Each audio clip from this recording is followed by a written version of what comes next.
इस किताब का नाम है Einstein, his life and universe, जिसे लिखा है वॉल्टर आइजैक्सन ने।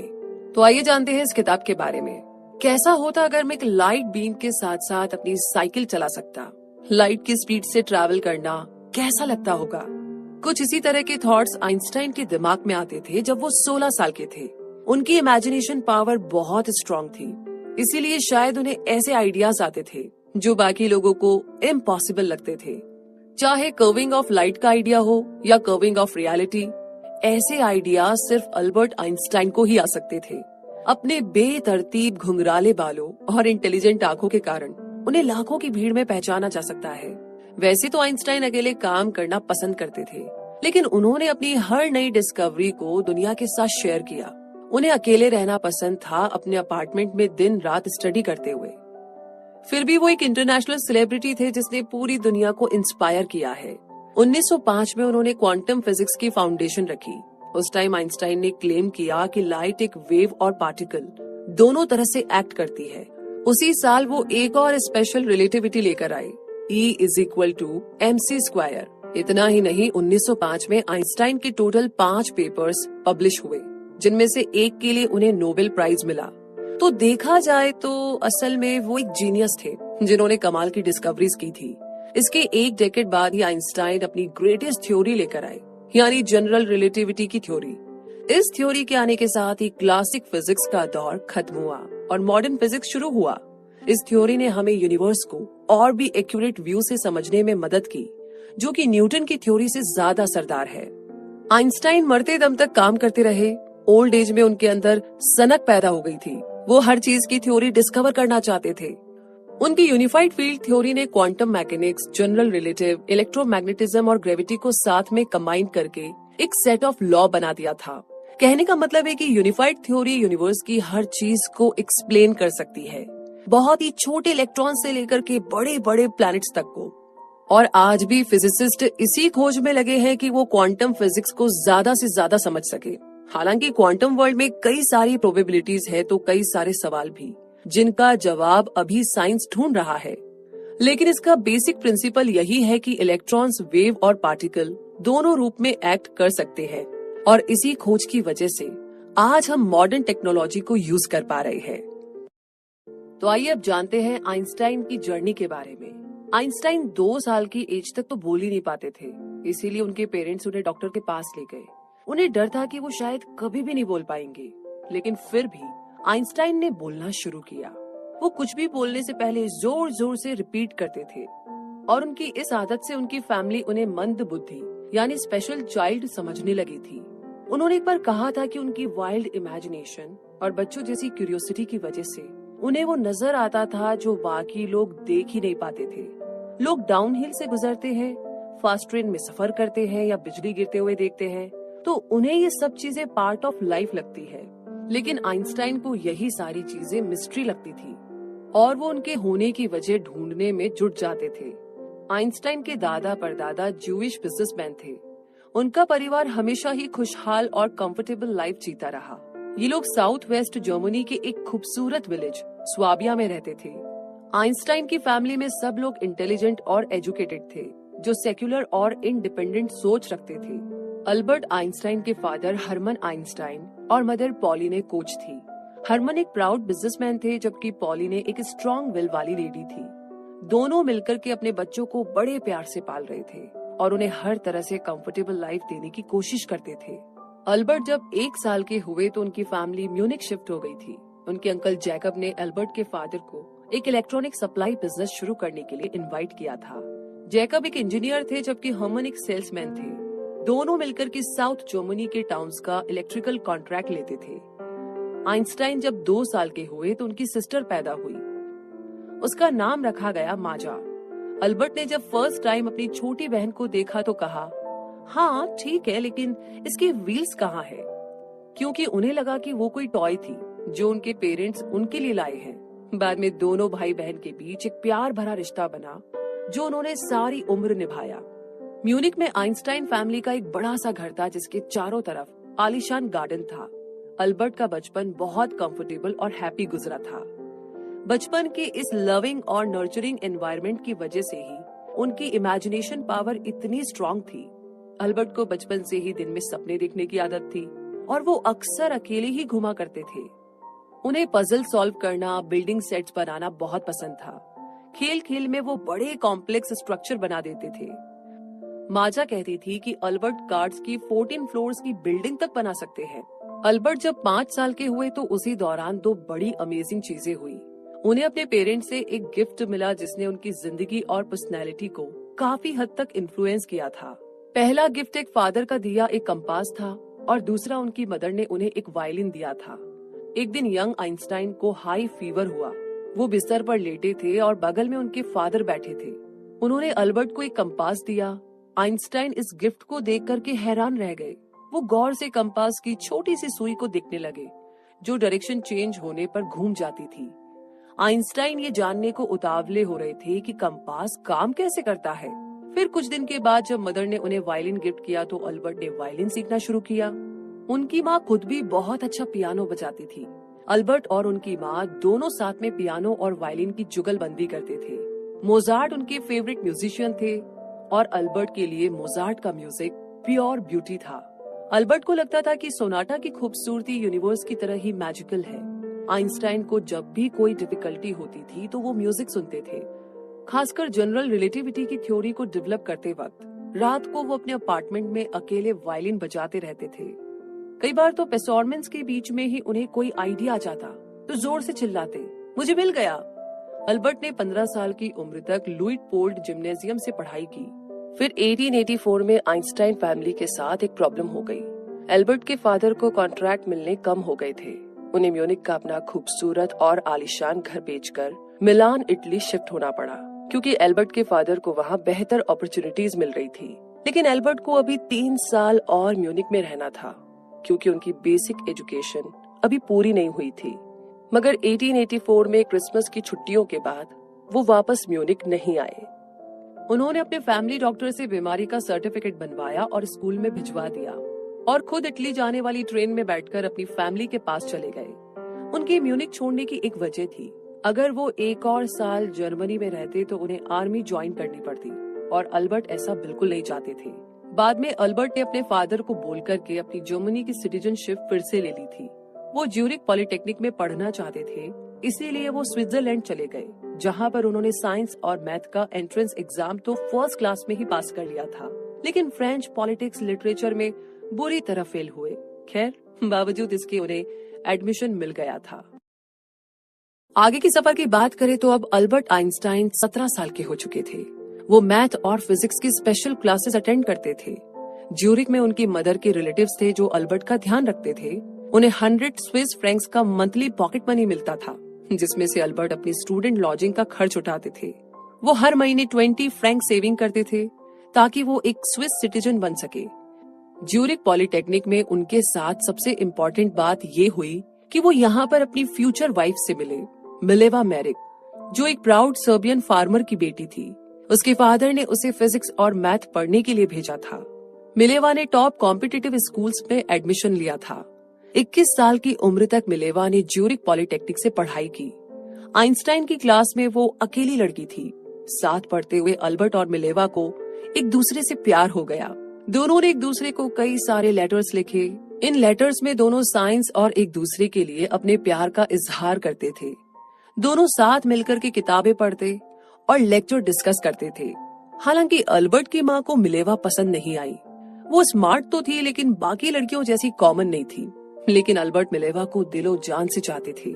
वो उसे प्यार से डॉली और माय वाइल्ड लिटिल रास्कल बोलते थे। मिलेवा ने भी उनका एक निकनेम रखा था, जॉनी, और वो उन्हें my wicked little sweet heart बोलती थी। 1890 में आइंस्टाइन की ग्रेजुएशन कंप्लीट हुई। हालांकि वो अपने टीचर्स की फेवरेट स्टूडेंट नहीं थे, फिर भी उन्हें टॉप मार्क्स मिले थे। लेकिन लो ग्रेड की वजह से मिलेवा पास नहीं कर पाई थी। लेकिन उसने प्रॉमिस किया कि वो आगे पढ़ाई कंटिन्यू रखेगी। तो फिर आगे ग्रेजुएशन के 2 साल बाद अल्बर्ट जॉब की तलाश में जुट गए। ज्यूरिक पॉलिटेक्निक में उनके प्रोफेसर ने उन्हें अपना असिस्टेंट बनाने से मना कर दिया था। अल्बर्ट कितने जीनियस हैं, ये तो वो जानते थे, लेकिन उनके रिबेलियस बिहेवियर को वो भूले नहीं थे। और अपनी इसी आदत के चलते अल्बर्ट को इंस्टीट्यूशन में जॉब नहीं मिल पाई। अल्बर्ट ने सोचा जब तक जॉब नहीं मिलती है तो कुछ और कर लेते हैं, इसीलिए वो ट्यूशन पढ़ाने लगे। और फाइनली उन्हें अपनी स्विस सिटीजनशिप भी मिल गई थी। और अब आगे 1901 के समर के दिनों में मिलेवा और आइंस्टाइन ने कोमो विलेज में एक रोमांटिक वेकेशन लिया। वहाँ घूमने के लिए खूबसूरत मेंशंस थे और वो लोग पहाड़ों में हाइकिंग के लिए भी गए। इस वेकेशन के दौरान मिलेवा प्रेग्नेंट हो गई थी। मिलेवा को लिखे अपने लेटर्स में वो हमेशा यही प्रॉमिस करते थे कि वो जल्दी ही कोई अच्छी जॉब ढूंढ लेंगे ताकि वो शादी करके घर बसा सके। लेकिन आइंस्टाइन को एक परमानेंट जॉब ढूंढने में काफी टाइम लग गया था। इसी बीच मिलेवा ने दोबारा से ग्रेजुएशन के एग्जाम दिए, मगर इस बार भी वो फेल हो गई थी। वो अपने पेरेंट्स के पास वापस नोवी सेड चली आई। अपने पेरेंट्स के घर पर मिलेवा ने एक बेटी को जन्म दिया जिसका नाम उसने लिएसेल रखा। अल्बर्ट अभी भी उसे लेटर्स भेजते थे, लेकिन वो उससे मिलने कभी नोवी सेड नहीं गए। बाद में लिएसेल के साथ क्या हुआ ये आज भी एक मिस्ट्री है। ऐसा कहा जाता है कि उसे मिलेवा की बेस्ट फ्रेंड ने गोद ले लिया था, लेकिन ये भी माना जाता है कि 3 साल की उम्र में स्कारलेट फीवर से उसकी डेथ हो गई थी। मिलेवा अकेली ही ज्यूरिख लौट आई। 1903 में अल्बर्ट और मिलेवा ने शादी कर ली। उन्होंने अपने 2 फ्रेंड्स की विटनेस में कोर्ट मैरिज की थी और 1904 में हैंस अल्बर्ट आइंस्टाइन का जन्म हुआ। मिलेवा और अल्बर्ट का पहला बेटा जिसने उनके रिश्ते में फिर से खुशियां लौटा दी थी। 1910 में उनका दूसरा बेटा एडवर्ड पैदा हुआ। एडवर्ड के होने के कुछ टाइम बाद ही एल्बर्ट और मिलेवा का डिवोर्स हो गया। हैंस अल्बर्ट बड़ा होकर के इंजीनियर बना, जबकि अल्बर्ट के छोटे बेटे एडवर्ड को एक्सट्रीम मेंटल इलनेस की प्रॉब्लम थी। वो अपनी सारी उम्र मेंटल हॉस्पिटल में रहा। और आगे बात करें आइंस्टाइन की जिंदगी में मिरेकल्स की, तो the miracle year quanta and molecules, ये बात है 1905 की। किसी ने आइंस्टाइन को कहा कि उनकी 3rd क्लास पेटेंट क्लर्क की जॉब बहुत बोरिंग है। स्विस पेटेंट ऑफिस में इस जॉब का स्टैंडर्ड सबसे कम माना जाता था, लेकिन इसके बावजूद अल्बर्ट जॉब करते रहे और 1 साल के बाद उन्हें परमानेंट कर दिया गया। शायद उनकी इसी स्लो गोइंग जॉब की वजह से उन्हें चीजों के बारे में और गहराई से सोचने का टाइम मिल जाता था। तो कुल मिलाकर के 1905 ये साल आइंस्टाइन के लिए काफी प्रोडक्टिव साल रहा। कई डेकेड्स तक लोग यही मानते रहे कि सर आइजैक न्यूटन का क्लासिक फिजिक्स साइंस की दुनिया की अल्टीमेट सच है। पेड़ से गिरते सेब से लेकर मून की ऑर्बिटिंग तक हर चीज का reason law of force, mass, motion और ग्रेविटी को माना जाता था। न्यूटन के हिसाब से हर चीज के होने की एक वजह है जिसे एक्सप्लेन किया जा सकता है। 1905 में आइंस्टाइन ने अपने दोस्त कॉनराड हबिज को 5 पेपर लिखे, लेकिन उन्हें क्या मालूम था कि उनके ये लेटर्स साइंस की दुनिया ही चेंज कर देंगे। इस टाइम क्वांटा और रिलेटिविटी के उनके आइडियाज पर बहुत से सवाल उठाए गए। इसी वजह से आइंस्टाइन ने मॉलिक्यूल साइज पर लिखे अपने पेपर्स को अपनी डॉक्टरेट थीसिस के लिए चूज किया। हबिज को भेजा उनका first paper property of light पर था। इस पेपर में उन्होंने लिखा कि लाइट एक वेव और स्ट्रीम ऑफ पार्टिकल दोनों तरह से एक्ट कर सकती है और इन छोटे छोटे पार्टिकल्स को क्वांटा बोलते हैं। उनका दूसरा पेपर मॉलिक्यूल्स के साइज पर था। आइंस्टाइन ने डिस्कवरी की थी कि इक्वल वॉल्यूम की गैस को अगर थोड़े टेम्परेचर और प्रेशर के साथ सेट किया जाए तो हम उसके अंदर के मॉलिक्यूल्स का पता लगा सकते हैं। और आइंस्टाइन पहले साइंटिस्ट थे जिन्होंने लिक्विड के मॉलिक्यूल्स के बारे में थ्योरी डिस्कवर की। एक कप में अगर खूब सारी चीनी घोली जाए तो वो शुगर सिरप बन जाएगा और उसमें आप और चीनी नहीं घोल सकते। आइंस्टाइन को यहीं से आइडिया आया और उन्होंने लिक्विड मॉलिक्यूल्स का इक्वेशन निकाला। उनका थर्ड पेपर ब्रोनियन मोशन के बारे में था। अगर किसी लिक्विड को माइक्रोस्कोप के नीचे रखेंगे तो हमें उसमें बहुत छोटे छोटे पार्टिकल्स हिलते डुलते दिखाई देंगे जिन्हें मॉलिक्यूल्स बोलते हैं। आइंस्टाइन ने एक्सप्लेन किया कि ये नन्हे पार्टिकल्स आपस में टकराने की वजह से लगातार हिलते रहते हैं।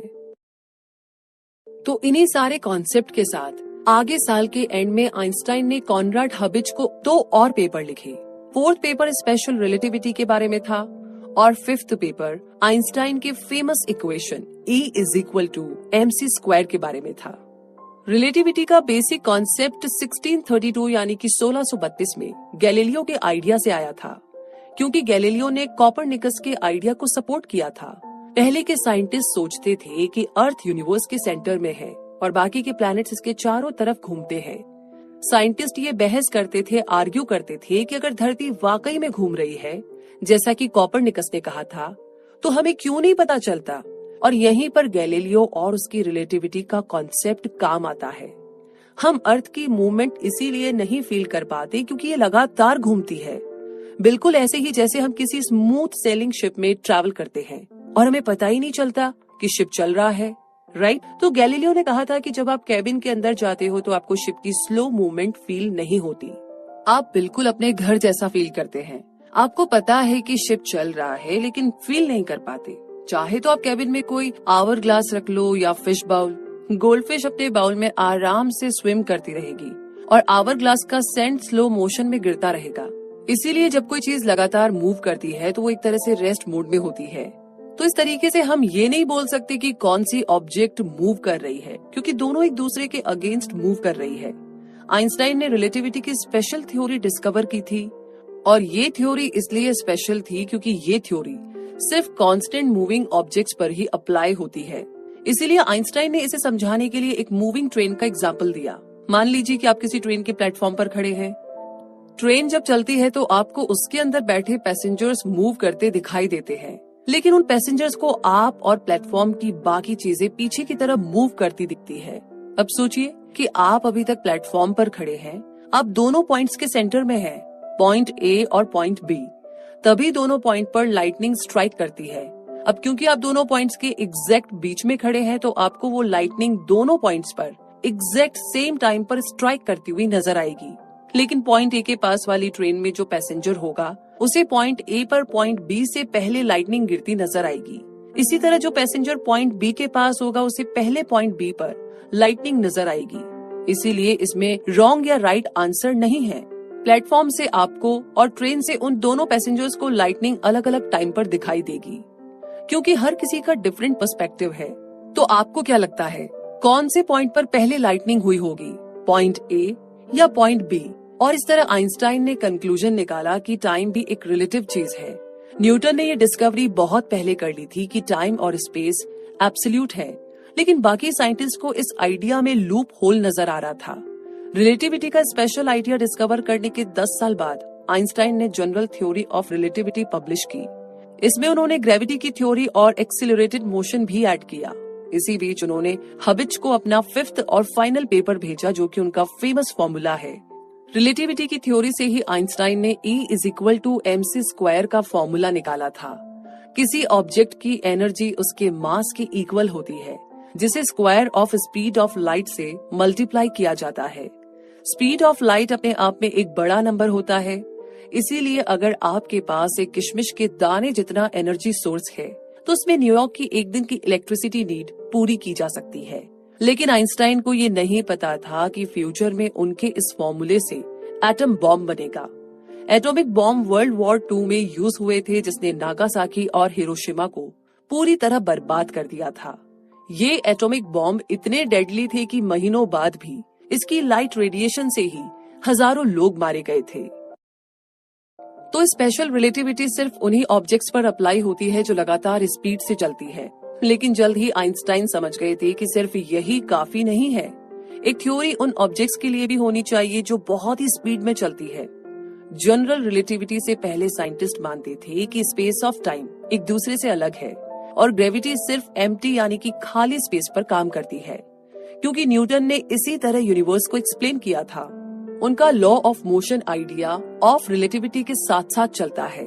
हालांकि आइंस्टाइन की डिस्कवरी से साइंस की दुनिया में काफी सारे चेंजेस आए। बहुत सारी थ्योरीज, नए कॉन्सेप्ट्स और नए आइडियाज निकले।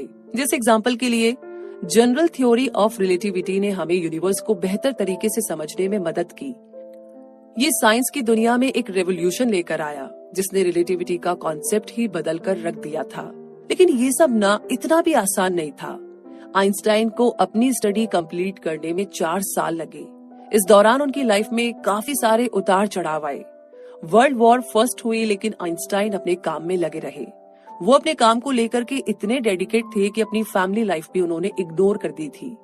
इन मुश्किल 4 सालों में आइंस्टाइन और मिलेवा के बीच में काफी दूरियां आई कि दोनों हमेशा के लिए अलग हो गए।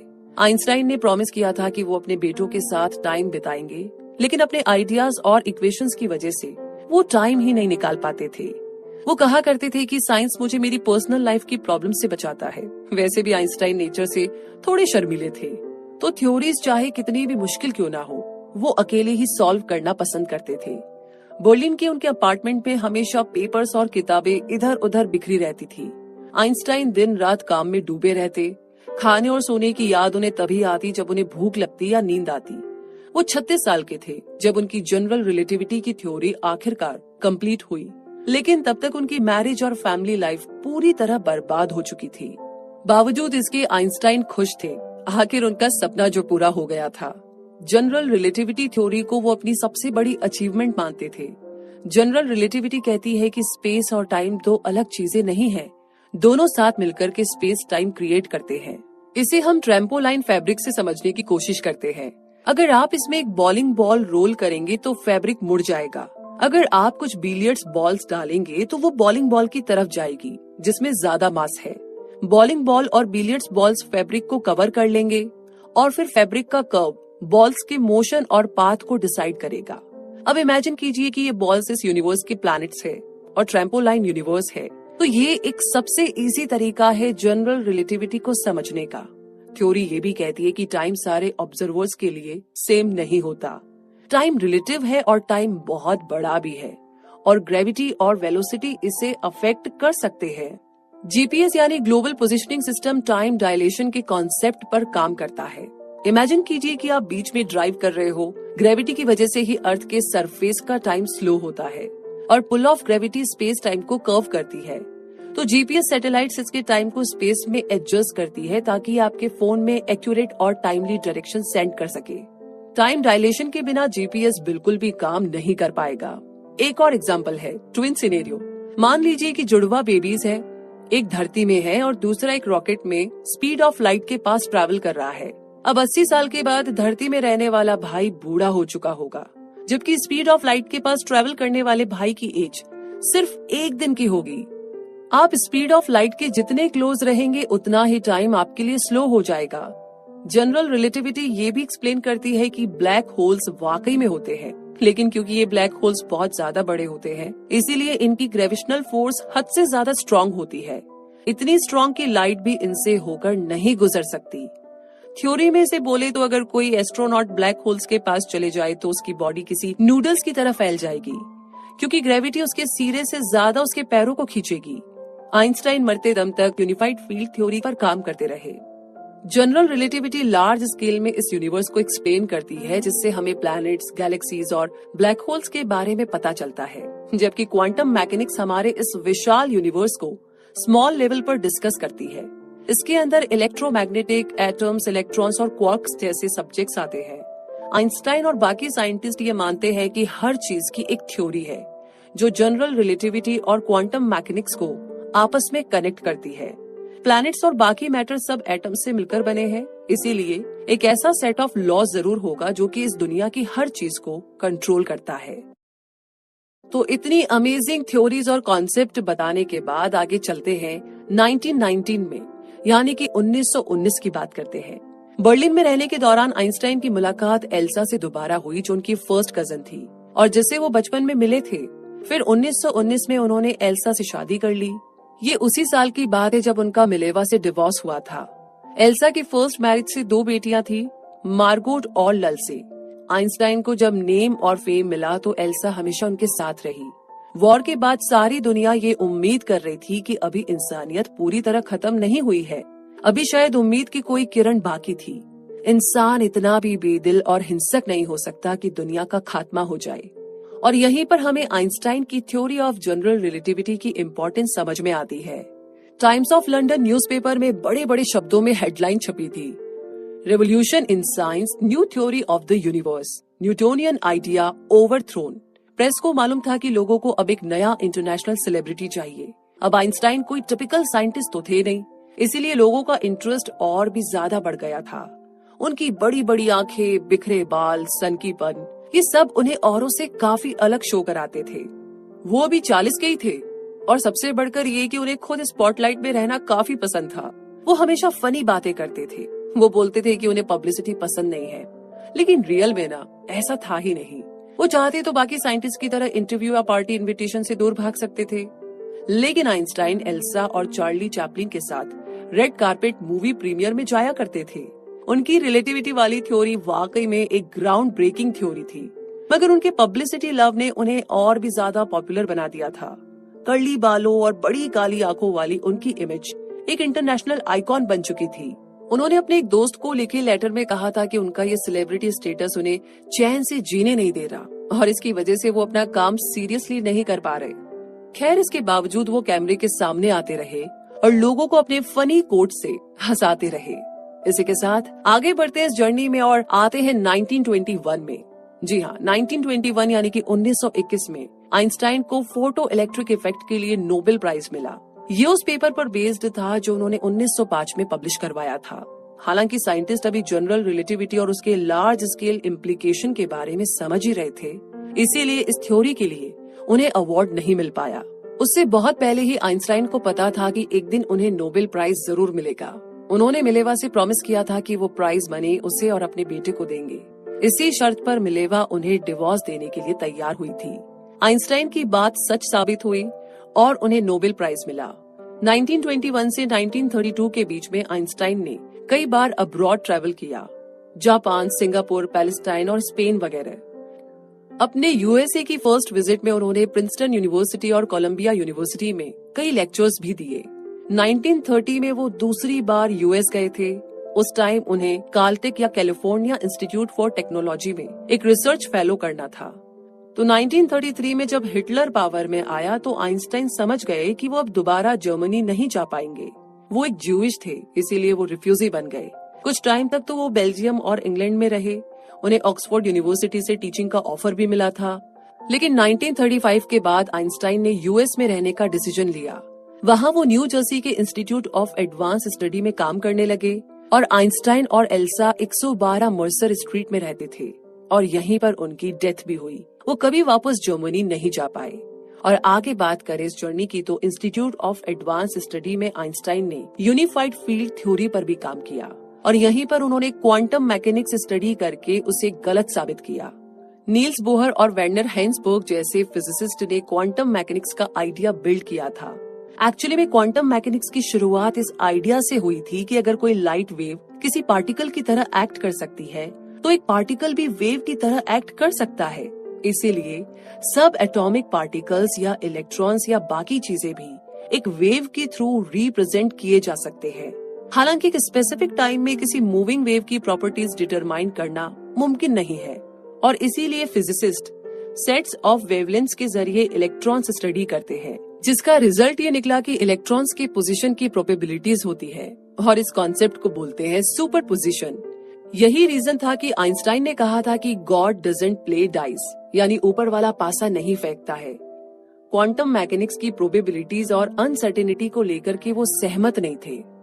इस बात को लेकर के आइंस्टाइन और उनके साथी साइंटिस्ट नील्स बोहर के बीच में गर्मा गर्म बहस हो गई थी। बोहर के हिसाब से किसी इलेक्ट्रॉन के वेवलेंथ को एक एक्सपेरिमेंटल रियलिटी से अब्सॉर्ब किया जा सकता है। ये क्वांटम मैकेनिक्स का एक बेसिक प्रिंसिपल है। आइंस्टाइन इस बात को बिल्कुल भी मानने को तैयार नहीं थे। वो एक ऑब्जेक्टिव रियलिटी में बिलीव करते थे जो कि अलग से होती है, चाहे ऑब्जर्व हो या ना हो। तो इन्हीं सारी बातों के साथ थोड़ा और बढ़ते इस जर्नी में आगे। आइंस्टाइन आगे लॉन्ग आइलैंड में वेकेशन के लिए गए थे जब हंगरी से उनका साइंटिस्ट दोस्त उन्हें ढूंढता हुआ आया। आइंस्टाइन अपनी छोटी सी बोट में बैठे एक जोड़ी सैंडल्स लिए और एक लोकल स्टोर ओनर के साथ गाने सुन रहे थे। जब वो वापस मर्सर स्ट्रीट आए तो उनका हंगेरियन फ्रेंड फिजिसिस्ट लियो ज़िलार्ड उनके पास आया। ज़िलार्ड ने nuclear fission chain reaction study किया था। उसने आइंस्टाइन को बताया कि यूरेनियम से बहुत बड़ा बॉम्ब बनाया जा सकता है, पर ज़िलार्ड को डर था कि जर्मनी को अगर यूरेनियम मिल जाए तो वो उससे बॉम्ब बनाकर सारी दुनिया को उड़ा देगा। आइंस्टाइन को सिचुएशन वाकई में सीरियस लगी और उन्होंने डिसाइड किया कि उन्हें कुछ करना पड़ेगा। उन्हें वैसे भी मिलिट्री पावर और नाजी पावर से नफरत थी। वो हैरान थे कि अमेरिका में लोग किस तरीके से खुलेआम अपने ओपिनियन शेयर कर सकते हैं और वो भी बगैर किसी डर के। आइंस्टाइन अलेक्जेंडर सचस को जानते थे जो कि एक इकोनॉमिक्स थे और प्रेसिडेंट फ्रैंकलिन रूजवेल्ट के पर्सनल दोस्त भी थे। तो आइंस्टाइन ने उन्हें लेटर्स लिखे जिससे कि रूजवेल्ट को भी इस बात की सीरियसनेस का अंदाजा हो गया। बाद में ज़िलार्ड और बाकी फिजिसिस्ट को बोला गया कि वो एक्सप्लोसिव न्यूक्लियर रिएक्शन को स्टडी करे। 6 अगस्त 1945 के दिन आइंस्टाइन सरनक लेक में दोपहर की नींद ले रहे थे। ये कॉटेज उन्होंने समर के लिए रेंट पर ली थी। जब वो चाय पीने उठे तो उनकी पर्सनल असिस्टेंट हेलेन ड्यूक्स ने उन्हें हिरोशिमा में एटॉमिक बॉम्ब गिराए जाने की खबर दी। आइंस्टाइन के मुंह से सिर्फ इतना निकला, ओह माय गॉड। 3 दिन बाद एक दूसरा एटॉमिक बॉम्ब अटैक नागासाकी पर हुआ।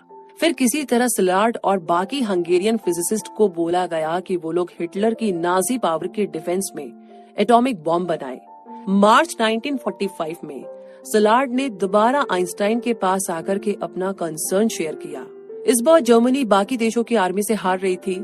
सिलार्ड को यकीन था कि नाजिज अब दोबारा एटॉमिक बॉम्ब नहीं बना पाएंगे, तो फिर अमेरिकन मिलिट्री क्यों मैनहट्टन प्रोजेक्ट में इतनी इंटरेस्टेड थी।